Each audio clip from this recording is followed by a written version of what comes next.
So hindi po naman ito reward sa kanya, another reward ng Pangulo yung kanyang Alam mo, lahat ng promotion reward yan, ano? But most promotions are given on merit. Si Soljan Guevara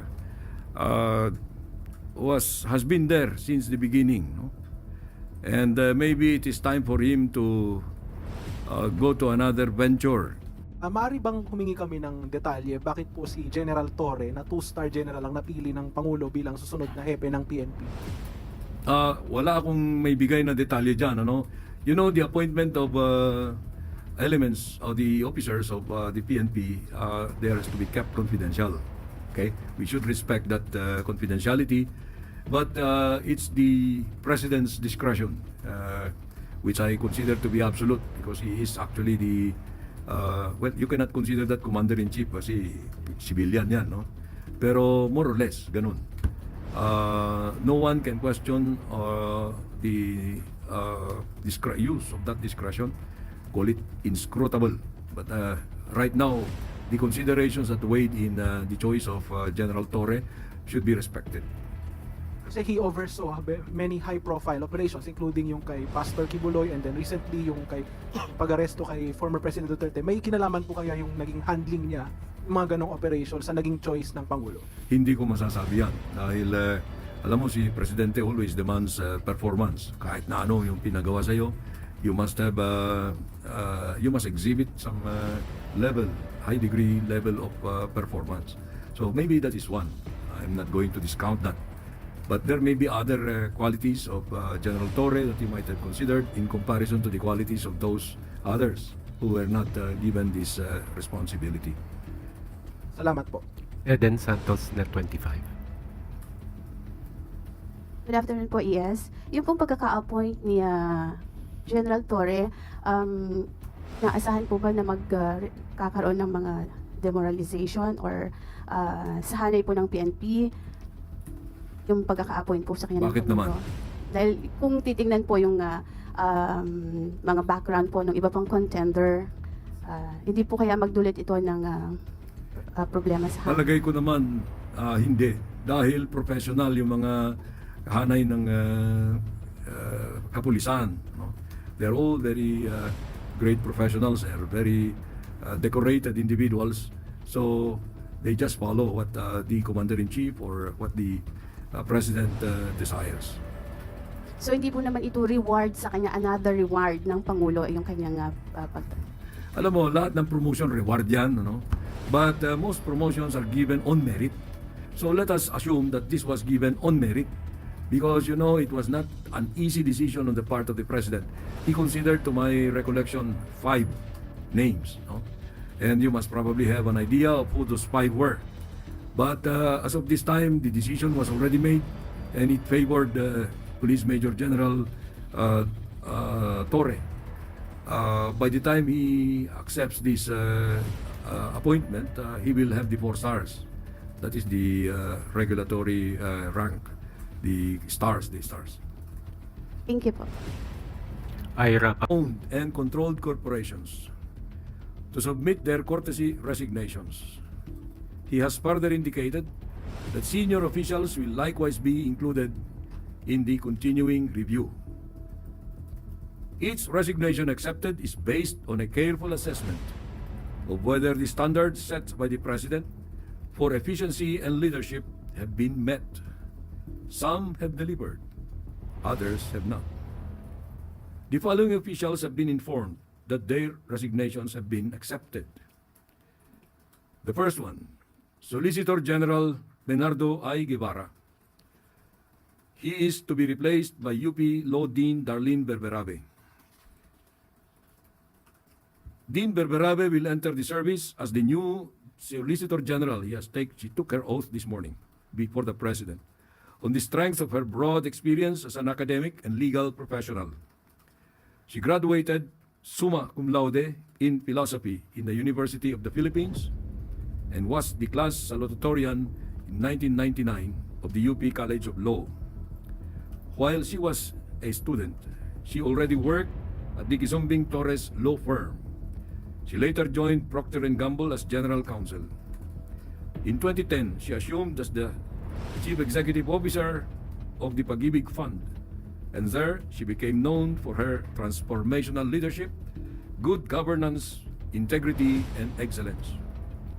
Her strong philosophy background will help her use the wisdom and the ethical leadership she has gained from deep reflection and rigorous study to competently perform her tasks as the Solicitor General.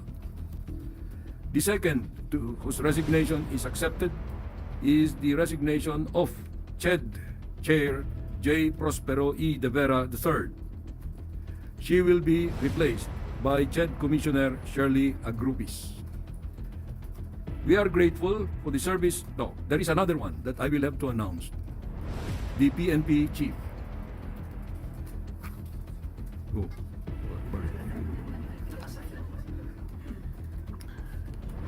The incoming PNP Chief is Police Major General Nicolas D. Torre III. The turnover of command will happen June 2nd. We are grateful for the service of those who are stepping down. A smooth transition is being implemented to ensure continuity and stability in their respective institutions. This is not a purge, let me remind you of that. This effort is the President's commitment to a government that works fast, delivers results, and meets the expectations of the Filipino people. As the President has said, he will not hesitate to make the necessary changes to keep the government moving forward. Thank you. I will now take your questions. Yosores, Radio 630. Good afternoon po, ES. Ano po kaya yung naging rason ni President Marcos Jr. doon po sa pagtanggap niya ng courtesy resignation ni Soljan Guevarra? Well, si Soljan Guevarra has been there since the beginning, no? And maybe it is time for him to go to another venture. And so the President accepted his resignation to allow for fresh blood to come in. One follow-up lang po. If I may point, sir, last March, Soljan Guevarra recused himself to represent the Philippine government na mag-represent po doon sa cases filed at the Supreme Court ng children ni former President Duterte in relation po sa pag-arrest sa kanya ng ICC. Naka-apekto po ba yun as factor kung bakit tinanggap po ng Pangulo yung resignation? Oh, I don't think that was a factor at all, because if you recall, there was a strong clamor for the termination or removal of Solicitor Guevarra at the time. The public perception that gave rise to this clamor must have been about his taking the opposite side of the issue. But you know, he and the President had a conversation about this, and the President respected his ethical decision to recuse. Now, if there was a reservation about his professionalism at the time, the President could have already removed him. But the President continued to repose trust in him. So up to the decision to accept his resignation, Solicitor General Guevarra was still there. Next question, Chloe Hofana, Business World. Good afternoon, ES. Good afternoon. How many GOCC heads submitted their resignations already, and ilan pong total na hinihintay natin? Practically all GUCCs or their leaderships have submitted, but we are still awaiting for the submission of other GUCCs. The GCG actually is on top of this situation. It has issued a memorandum, and although that memorandum said that the GUCC resignation should come through us, we will make it clear to the GCG that only the heads of the agencies, the resignation of the heads of agencies should be reviewed by us, and the GOCCs are anyway under an annual term basis, and it is about this time, June, that the GCG reviews the performance of the respective boards of the GOCCs. I cannot give you the exact number now because it increases every day. Sir, follow-up question. How would the resignations impact their operations?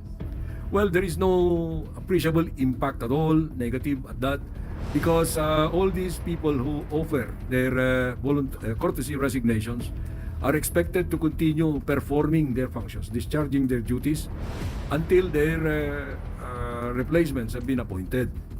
And that is expected of all public servants. No one abandons because that is part of the obligation of a public servant. And last question from me, sir. Could this signal potential policy shifts or realignment in state-run corporations that might affect private sector partnerships or public-private joint ventures? No, not at all. The stability of policies will continue. The policy directions have been issued to these offices by the President and the governing or the supervising cabinet secretaries. So there is a clear path for all of them to see, to follow, and to traverse. Thank you, sir.